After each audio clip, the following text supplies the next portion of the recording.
అండి అందరూ ఎలా ఉన్నారు? బాగున్నారా? నేనైతే చాలా బాగున్నాను. ఈరోజు మండే కదా, మండే కూడా నేను శివునికి అభిషేకం అయితే కంపల్సరీ చేస్తానండి. అభిషేకం చేసే ముందు ఎలాంటి మంత్రాలు అనేవి చదువుతాను.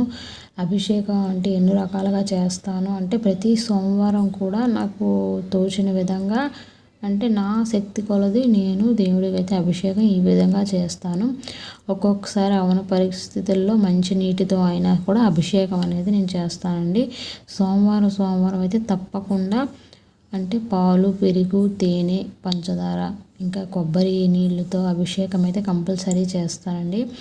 లేదు ఈరోజు అవ్వదు, సోమవారం ఇంటి పూజ చేయలేను అనుకునే టైంలో ఏంటంటే వాటర్తో అయినా కూడా నేను అభిషేకం అనేది కంపల్సరీ చేస్తాను శివునికి.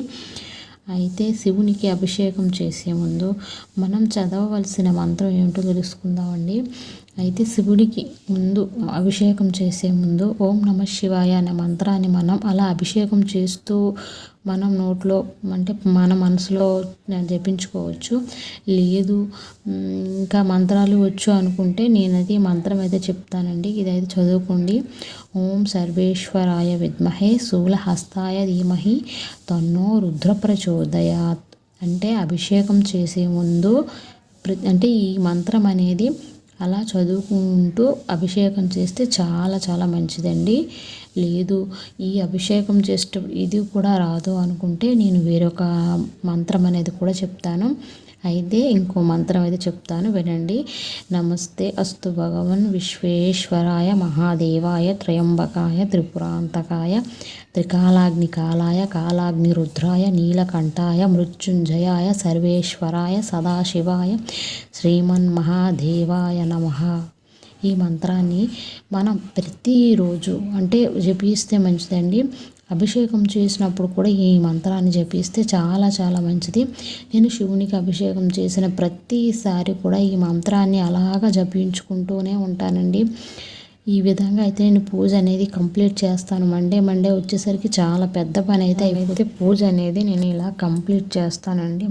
మండే వచ్చేసరికి ఏంటంటే చాలా పెద్ద పని ఉంటుంది. అభిషేకం అంటే శివుడికి అభిషేకం అనగానే అన్నీ దగ్గరగా చూసుకొని ఉన్నాయో లేవో 1కి 2 సార్లు అయితే చూసుకొని ఇలా దీపారాధన అయితే చేసుకుంటాను. నేను పిండితో దీపారాధన అయితే ఈరోజు చేస్తానంటే అంటే వారం కూడా ఏదో కంటే ఒక కొబ్బరి దీపం అనేది పెడుతుంటాను, లేదంటే పిండి దీపం పెడుతుంటాను, నెయ్యితో దీపం అనేది పెడుతూ ఉంటానండి. మండే ఇలా చేస్తూ ఉంటాను. లేదు నాకు ఇవన్నీ వీలు కాలేదు అంటే ఒక నువ్వుల నూనెతో అయినా దీపం అనేది ఖచ్చితంగా వెలిగిస్తాను. నైవేద్యాలు ఏం పెడతారు అని అనుకుంటే నైవేద్యం అయితే నేను ప్రతిసారి కూడా ఫ్రూట్స్ అనేవి ఎక్కువ పెడతానండి. పళ్ళు ఎక్కువగా పెడుతూ ఉంటాను. అంటే నైవేద్యాలు చేయడానికి టైం కూడా ఉండదు, ఎందుకంటే పిల్లలతో అస్సలు అవ్వదు. చిన్నపిల్లలు కాబట్టి నైవేద్యాలు చేసేంత టైం ఉండదు, ఎందుకంటే వాళ్ళు చెయ్యనివ్వరు కూడా. వచ్చిందని అనుకుంటున్నాను.